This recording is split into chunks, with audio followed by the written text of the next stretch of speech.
কৃষ্ণ নাম বলেন বলবো আগে ওখানে বলবে আপনি আগে বলতে বলবে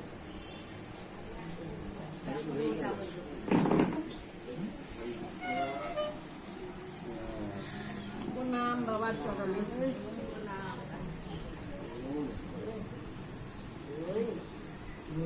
অনেকদিন দেখিনি গো একসঙ্গে বলো সম্প্রদায়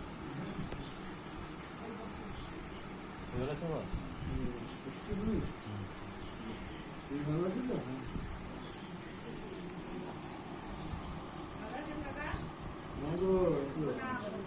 আমি দিক থেকে এসছো তুমি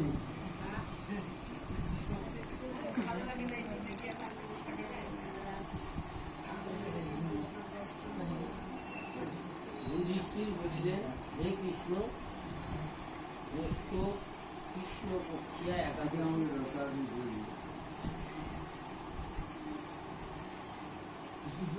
মহারাজ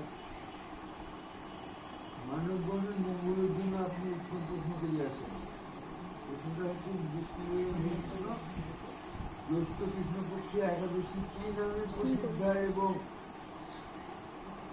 তাহার মাহাত্ম্য বা কি আমি শ্রবণ করতে ইচ্ছা করি আপনি অনুগ্রহপূর্বক তাহা বর্ণনা করুন। ভগবান শ্রীকৃষ্ণ বললেন মহারাজ মানবগণের মঙ্গলের জন্য আপনি উত্তম প্রশ্ন করিয়াছেন বহু পুণ্য প্রদায়িনী মহাপাতক নাশিনী ও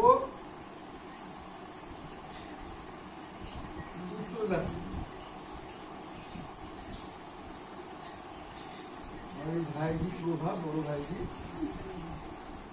10 বছরে 12 বছর বিয়ে হয়ে গেল সন্তান তো হচ্ছে না হবে না যে বলল কি একাদশী একাদশী কাছে কামনা রাখ ব্যাস হয়ে গেল ওষুধে একটি সব করেছি একাদশী একবার সাক্ষাৎ যেটা কামনা করি একাদশী এই জগতের ফল দেওয়ার তিনি নন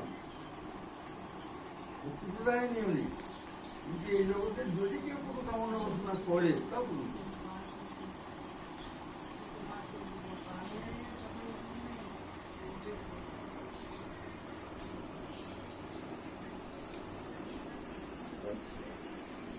এই ব্রত পালন করলে কি হয়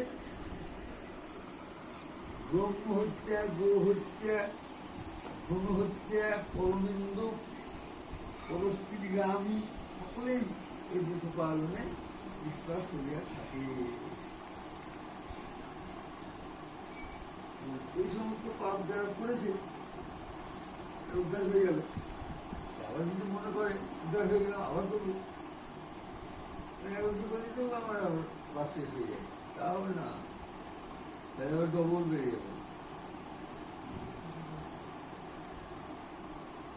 যারা মিথ্যা সাক্ষ্য দান করে এবং যারা ব্যবসায়িক ওই জন্য ফাঁকি দেয় ফাঁকি দাও নাকি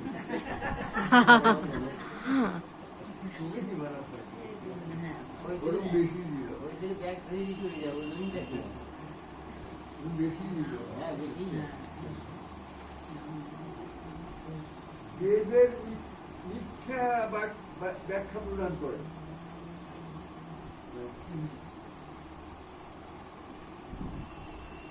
এবং জ্যোতিষী হয়ে মিথ্যা গণনা করে দেয়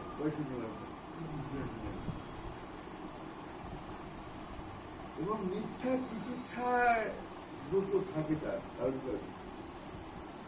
তারা সকলেই নরক যন্ত্রণা ভোগ করে তারাও যদি এই ব্রত পালন করে তবে মৃত্যু পাপ মুক্ত হইয়া যায় তাহলে এখানে ব্যাপারটা হচ্ছে যে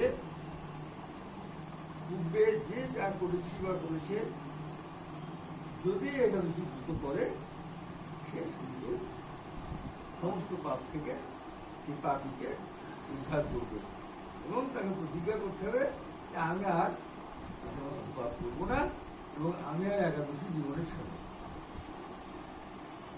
মানে চিকিৎসার ভিতরেও হ্যাঁ। করি। এই যে তোমার নকল ওষুধ বের করেছে, কোটি কোটি টাকা নকল ওষুধ সরকার ধরছে, এখন একটু চিকিৎসার ব্যাপারে কমিয়েছে।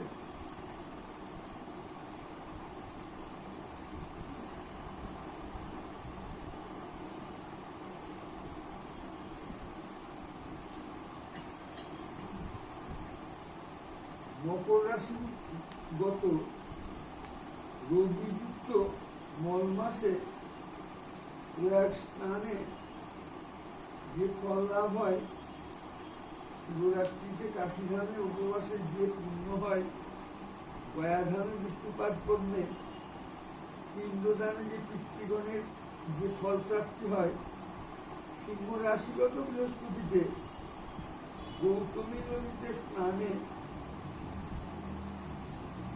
এবং কেদার বদ্রীনাথ যাত্রা ও সেই তীর্থ সেবনে এবং কুরুক্ষেত্রে গ্রহণযোগে স্নানে, হস্তি অস্ত্র সুবর্ণ দানে এবং দক্ষিণাসহ যজ্ঞ সম্পাদনে যে ফল লাভ হয়, এই ব্রত পালন করিলে অনায়াসে সেই সমস্ত ফল ব্রতকারী লাভ করিবে।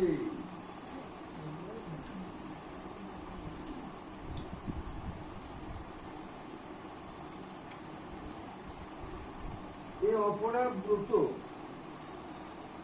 পাপরূপ বৃক্ষের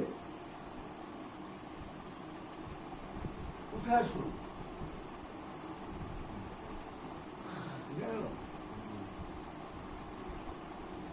পাপরূপ কাষ্ঠের দাবার মৃত্যুল্য,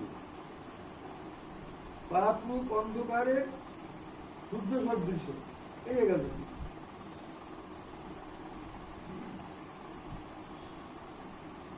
পাপরূপ বৃক্ষ, মানে খারাপ কাজ করবার যে অভিলাষ হচ্ছে মনে মনে, ওই বৃক্ষ তৈরি হচ্ছে আর কি। কারণ বৃক্ষকে কাটতে গেলে তো বেলের যখন ধার থাকবে বেলের দিকটা কাটা হবে না, কুড়োল চাই। হ্যাঁ, কুড়োলে বেলের অন্য ধার নাই, কিন্তু যাই হোক কুঠার সব কুঠার যদি মারা হয়, ও যত ওরই গাছ হোক একদম খতম করে দেবে। আর যত অজ্ঞানতা আছে সে তত খারাপ কাজ তখন থেকে ফোন ধরে আছে, কিছু হয়নি। বিষয় সংগ্রহ করা একটা মহাপাপ করে, বিষয় সংগ্রহ করা ছি, তাও তো প্রাণ যাবে, অত বেশি বিষয় হবে না, শেষ করবে প্রাণ যাবে, কোনো ব্যাপার না। চোখের সামনে বেশি হবে প্রদীপ দত্ত, উদাহরণ একবার সামনাসামনি প্রাণ গেল, অর্থের জন্য সম্পত্তির জন্য তো প্রাণটা গেল। এরকম বহু সেটা ছেলেকে কিডন্যাপ করে নিয়ে চলো, যেগুলো 5 কোটি টাকা দিতে হবে, নিয়ে পায়ের কাছে দিয়ে আসে প্রণাম করে। 5 কোটি টাকাও রোজগার তো একদিনে করেনি, পরিশ্রমটা বিচার হয়ে গেল। সঞ্চয়টাও পাও, যেটুকু প্রয়োজন তার বেশি যদি করো, ওইটা তোমার অসুবিধা আছে। জীবন রাশি আর জীবন যেমন ধরো এক জায়গায় তুমি একটা নদী পার হবা, এখানে নৌকা টোকা কিছু নাই, বাড়িতে 3 জনা মেম্বার, মেলা টাকা লোক ছিল, একটা নৌকা তৈরি করতে হবে। এমন একটা নৌকা করলে 5,000 লোক পারতে পারবে, 3 জনা লোক তোমার 5,000 লোকের নৌকা তৈরি করবে। কাঠ গেল, পরিশ্রম গেল, পয়সা গেল, সময় গেল, আর সেই নৌকাখানা পার হয়ে গিয়ে নদীতে ফেলে রেখে তুমি হেঁটে চলে যাবে। নৌকা তো বগল করে নিতে পারবে না, পার হওয়া নিয়ে কথা। প্রয়োজনের অধিক অর্থ সংগ্রহ করা মহাপাপ বলছে। এবং সেটা অজ্ঞানতার থেকে ওই প্রবৃত্তিটা জাগে দিবে। আর অর্থ সংগ্রহ করে বিষয়ী লোকরা খুব আনন্দ পায়।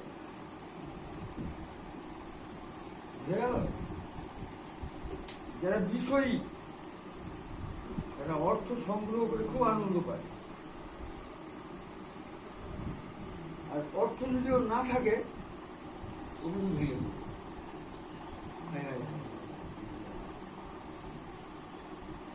এক শেঠজি তালে হাত দিয়ে ভাবছে, ওর কর্মচারী ম্যানেজার, হুজুর আপনি আজ ঘুম থেকে ভাবছি কিসের, বুঝতে পারছি অর্থ আছে, 10 পুরুষ পায়ের উপর পা দিয়ে বসে খেতে পারবেন। আরে হারাম যাতে 11 পুরুষে কি খাবে সেটা ভাবছি।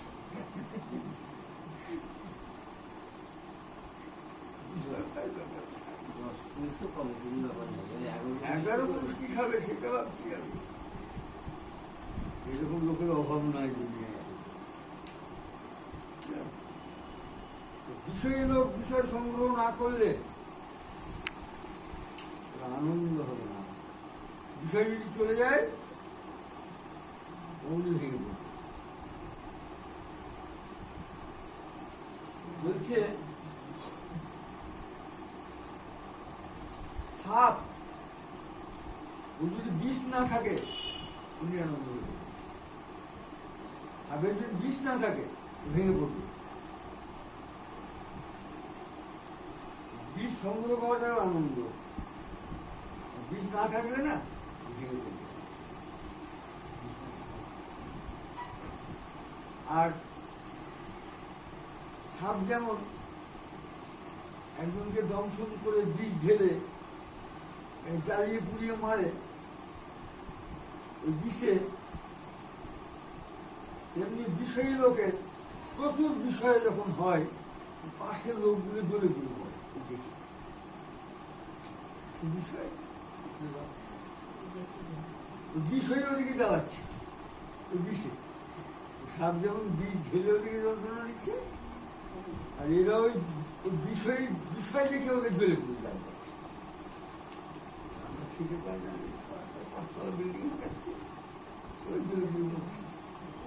বিষয় নিজের অমঙ্গল অপর এমন জিনিস। সনাতন গোস্বামী এমনি তার কোনো সময় লিখতে ফেলে দেয়নি, ধোয়াছে গেলে শোনা হবে, সেই জিনিসটা নিল না। এখন তো গৌরীর মধ্যে সন্ন্যাসীরা দরজায় দরজায় টাকা দাও করে ঘুরে যাচ্ছে।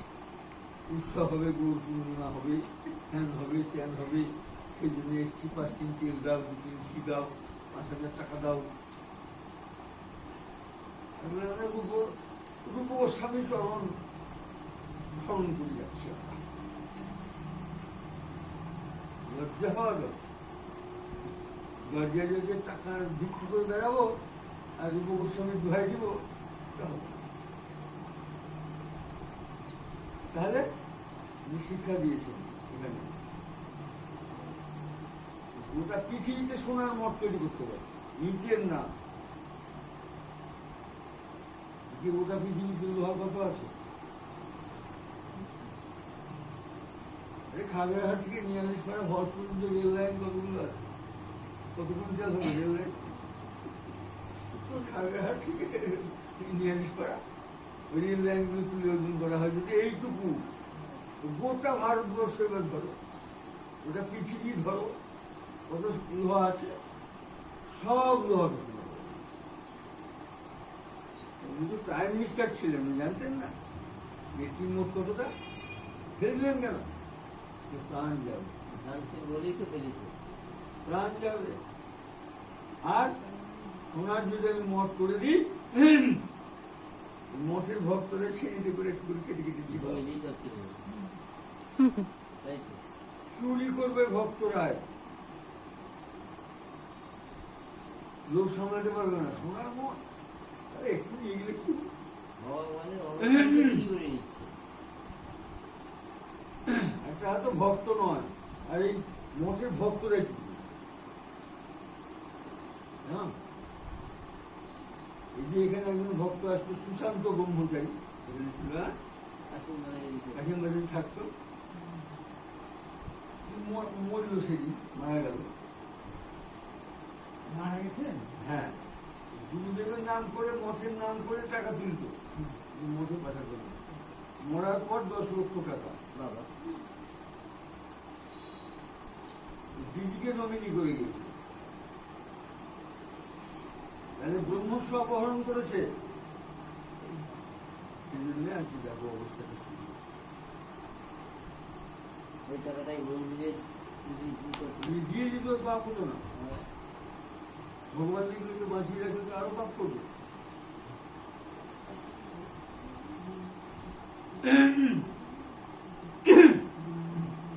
আমরা বিদ্যাপতি বলেছি আর চালিয়ে গেছি। থাকবেন না, 2 বছর আগে দেখা হয়েছিল এরকম বলে ওকে তাড়িয়ে দিয়েছে। যে বলে বলে বেড়াতে ওই পাপুসা মধ্যে করবো, সর্বনাশ করলো ওখানটা। যাকে বলেছে সেই বলছি, ট্রেনে আস্তে আস্তে ঢুকিয়ে দিয়ে বলেছে, হ্যাঁ, আমি জানেন? হ্যাঁ, আমি ছিলাম। বুঝলে তো? শুনেছে তো? এই গল্প না এটা, ওই সুশান্ত বলেছে তাকে, রঞ্জিতকে। আমাকেও বলেছিল, চিন্তা করো, আমাকেও বলেছিল, কিরকম কাউকে কিছু বলিনি। তখন বললো সে মানে কথা ওর কানে এখানকার এমন কোন লোক এমন কথা বলে দিয়েছে যার জন্য আমাদের উপর ধারণা খারাপ হয়ে গেছে। হ্যাঁ, আমাকে মঠাই বলেছিল। হ্যাঁ, আপনি বলবেন লোক এবং মশা অনেক লোক আমরা খারাপ বলে জানি। হ্যাঁ, ও যেভাবে প্রচার করেছে, গোয়ালদিনে এমনই এক দুটো লোক আছে, তারা শুধু ওই সাপের মতন বীজ ঢেলে বেড়াচ্ছে লোকের কানে। ওইটাই প্রচার ছিল। কার? হ্যাঁ, সুশান্ত তো দোষ নাই, বলেছে বলেও হ্যাঁ, বললেই উন্মুক্ত একটা ওই যে যাই হোক, বলছে যে অজ্ঞানতা থেকে পাপের সৃষ্টি হয়। এই যে পাপ মুখ, অন্ধকার, অজ্ঞানতা, অজ্ঞান চিবিনাম ঘোষ, অজ্ঞান চিবি, তাই এই একাদশী করলো, এই পাপ মুখ চিবির বিনাশ। চিবির বিনাশ হবে মানে ভগবত সম্বন্ধে চৈতন্য। আমি যতই যা করি সব ফেলে রেখে আমাকে চলে যেতে হবে, নিয়ে যেতে পারবো না কিচ্ছু। এখন তো আমার 3-4টা পকেট, মহিলা তখন এখন কাপি হাঁটা দিয়ে দিয়ে পকেট থাকবে, কিছু নিয়ে যাবো, তাও না হারিয়াতে বলছে, হারিয়ে দিয়ে বলছে প্রয়োজনের অতিরিক্ত কৃষ্ণের সংসার করো, সারিও না চাল বলে যে কীর্তনে কৃষ্ণের সংসার করো। হ্যাঁ, সারিয়ানা। কৃষ্ণের সংসার করে গেলে কে করলো? শিবাস ঠাকুর। একটা ছেলে মরে গেল, ওদের খবরটা কার মানে? কৃষ্ণের সংসার একে বলে। আর কি করলো? শিবানন্দ সেন, তিন পুত্র সঙ্গে নাচে, সেন শিবানন্দ। আর কি করলো? রায় ভবানন্দ, 5 পুত্র সঙ্গে নাচে, রায় ভবানন্দ। আর কি করলো? অদ্বৈত আচার্য, 6 পুত্র, অদ্বৈত আচার্য 6 পুত্র। এরা কৃষ্ণের সংসার করে, এদের সন্তান কামে জন্ম হয়নি। ভগবানের যেরকম সৎ চিত আনন্দ, সৎ অংশে সন্ধিনী, চিদ অংশে সম্বিত, যারা জ্ঞান করি মানি, আর আনন্দাংশ আল্লাহ দিন। এই সৎ চিত আনন্দের এই 3টে বৈভব। সতের থেকে, সৎ শক্তির থেকে সন্ধিনী শক্তির প্রকাশ হয়েছে। আর সন্ধিনী শক্তির কাজ হচ্ছে ভগবানের লীলা করবার জন্য যাবতীয় যা কিছু লাগবে উনি প্রকাশ করবেন। যেমন দ্বিতীয় রাখার জন্য মন্দির, এটা সন্ধিনী শক্তির প্রকাশ। ঘন্টা, আসন, ওই যে ঘন্টা বাজাচ্ছ, সব সন্ধিনী শক্তির প্রকাশ হল। সন্ধিনী শক্তির বৈভব, এই যে সন্তানগুলো হচ্ছে সন্ধিনী শক্তির প্রকাশ। কেন নয়, সঞ্জীবনী শক্তির থেকে এই সমস্ত সন্তানের উৎপত্তি হয়েছে। ভক্তিবিনোদ ঠাকুর উনি কি স্ত্রী সন্ধান করেছেন? তিনি সব সন্তান বসলাম, আর এখন তো সন্তান অবাধ্য হয় কেন? নয়, সঞ্জীবনী শক্তির পড়াশোনায় কামের প্রকাশ, কামে সন্তান, কামনা পূরণের জন্য সন্তান। সেই সন্তান নানা রকম অবাধ্যতা হবে। হচ্ছে পাপ রূপী অজ্ঞানতাকে এই ব্রত যে করবে চিরকালের জন্য।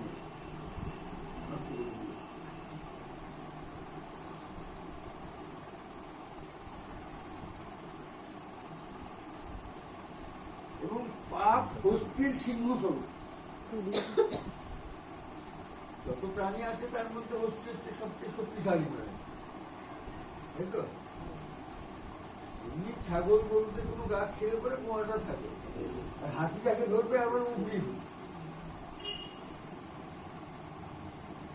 বলে না। কিন্তু যদি অপরাধ হস্তি উঠে হাতি মাথা আছে না,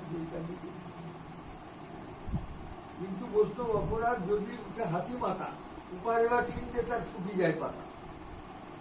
হাতিতে যে গাছকে ধরবে একবারে উপরে তুলে ধরবে। এই অজ্ঞান রূপী এবং পাপ রূপী যে হস্তি, এই একাদশী ব্রত পালন করলে সেই হস্তি সিংহ স্বরূপ।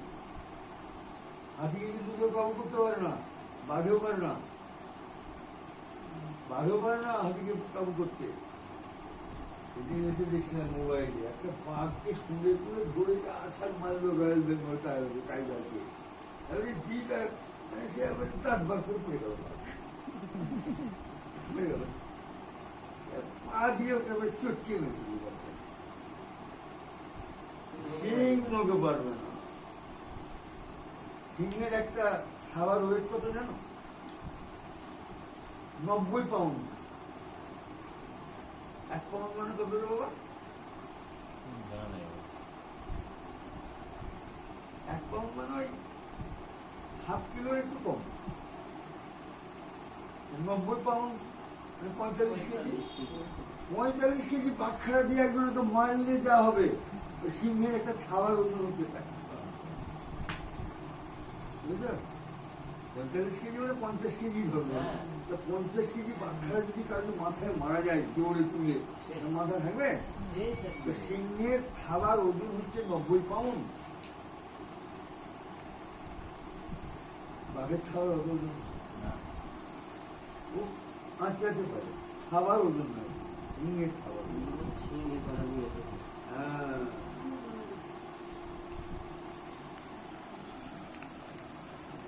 এই ব্রত হচ্ছে পাপ ও হস্তি সিংহ স্বরূপ, কাবু করে দিয়ে সিংহ এসে, জানো তো? মানে পাঁচটা হস্তির মতো তাকে কাবু করলো সেই সিংহ। এই একাদশী ব্রত হচ্ছে সিংহ, বুঝলি? ওই সিংহ কিন্তু পায়ে সরে কোথাও ধরবে না, লাফিয়ে মাথায় ঢুকবে, করতে পারবে না। কিন্তু মোকা খুঁজবে তখন লাফিয়ে মাথায় ঢুকবে।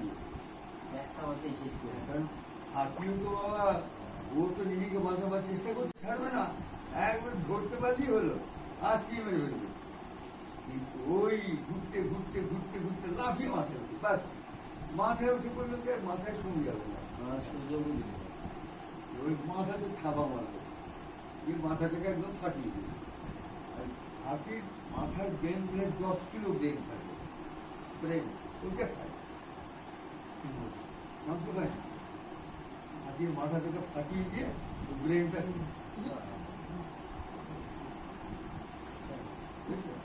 বলছি পাপ রূপী হস্তি। এই একাদশী হচ্ছে সিংহ।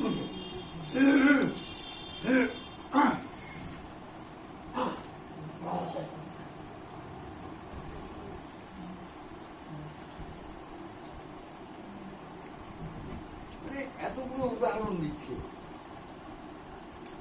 এই ব্রত এতটাই শক্তিশালী,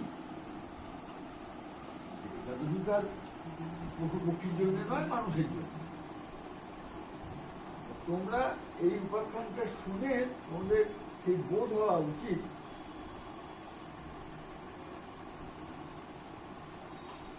যে এই ব্রত আমার করা উচিত, প্রয়োজন। কারণ আমার পাপ থেকেই তো দুঃখ আসে, যত দুঃখ পাপ থেকে আসে। পুণ্য থেকে সুখ, পাপ থেকে দুঃখ, দুটো ব্যাপার। পাপ থেকে নরক, পুণ্য থেকে স্বর্গ। তাই এখানে উদাহরণ দিয়ে সে বললেন যে এই ব্রত করলে পরে এই সমস্ত পাপ তাপ জ্বালা যন্ত্রণা অভাব অভিযোগ থেকে সে মুক্ত হবে।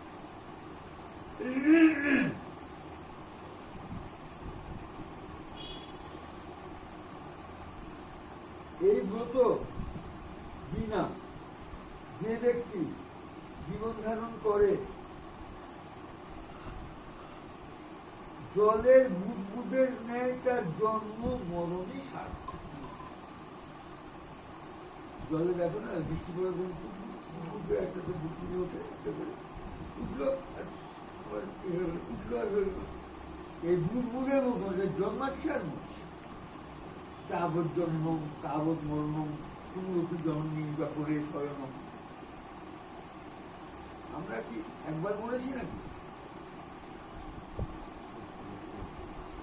মৃত্যু সম্বন্ধে মানুষ নয় জ্ঞান আছে।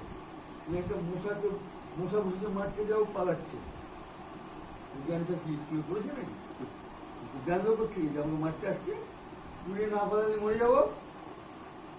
কারণ ও তো এখন না হয় মশা হয়েছে, এর আগে বহুবার অন্য প্রাণ ধারণ দেহ ধারণ করেছে এবং বহুবার মরেছেও, ও সে অভিজ্ঞতা আছে।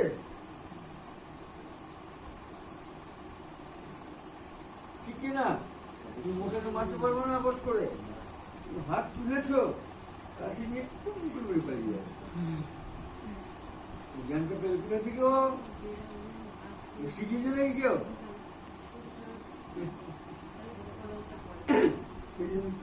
একজনে বলছে ছোট লিপস্টিক মাখাবো,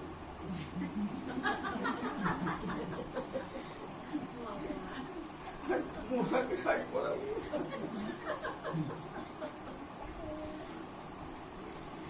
অবান্তর ব্যাপার।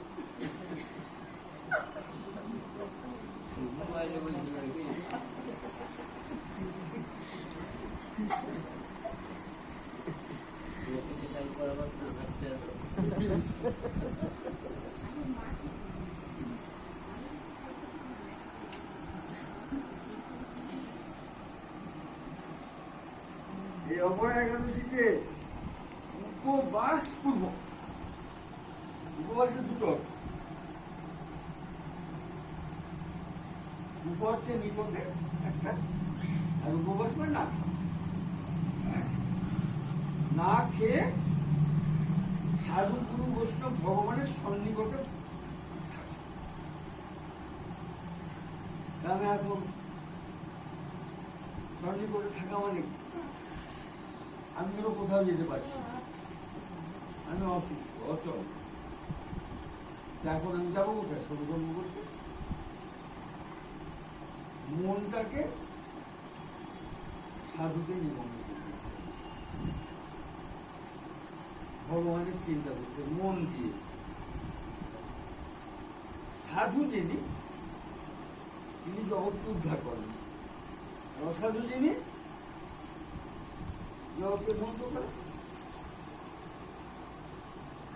অযোধ্যাতে একজন মাত্র অসাধু ছিল, কে? মন্থরা।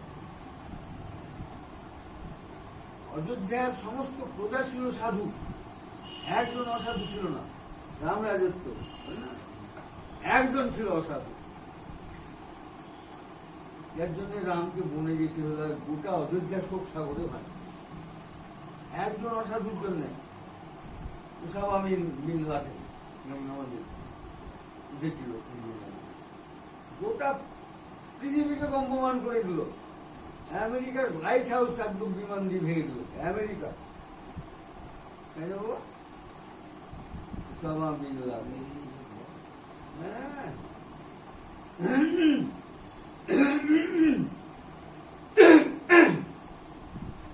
বলছে পৃথিবীতে একজন যদি অসাধু থাকে গোটা ব্রহ্মাণ্ডকে নষ্ট করে দিয়েছে।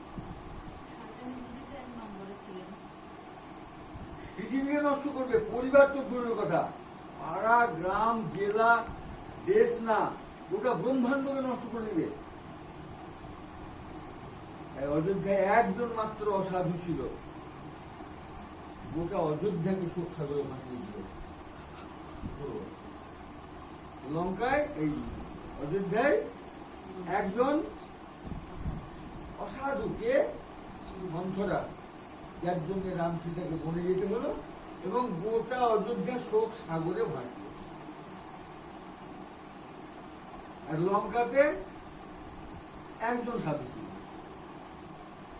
অযোধ্যায় একজন অসাধু গোটা অযোধ্যাকে শোক সাগরে ভাসালো। আর লঙ্কায় একজন সাধু ছিল বিভীষণ, গোটা রাক্ষসগুলোকে উদ্ধার করে দিল। বলছে ব্রহ্মাণ্ড তারিতে শক্তি ধরে জনে জন আছে না কীর্তনে, একজন ব্যক্তি গোটা ব্রহ্মাণ্ডকে উদ্ধার করে দিতে পারে, এমন পাওয়ার আছে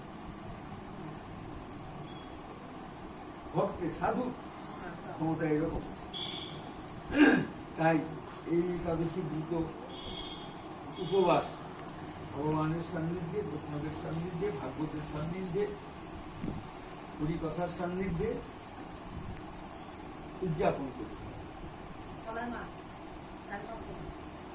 উপবাস করলাম, তারপর কি হবে?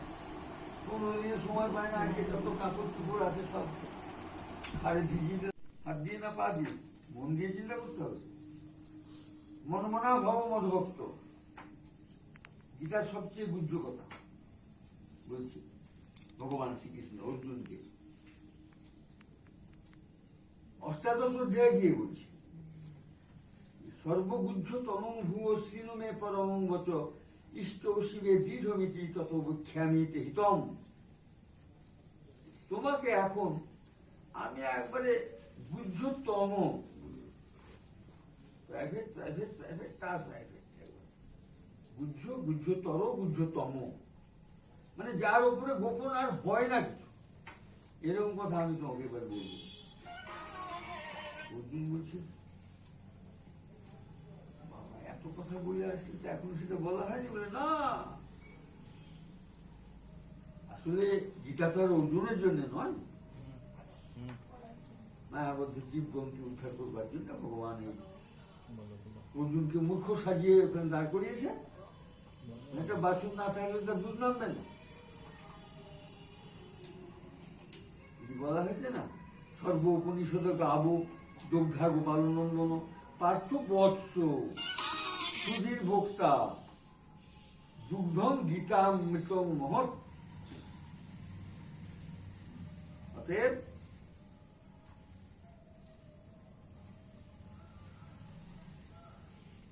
ভগবানের সঙ্গে মনকে যুক্ত করতে, দেহ দিয়ে তুমি সংসার করো।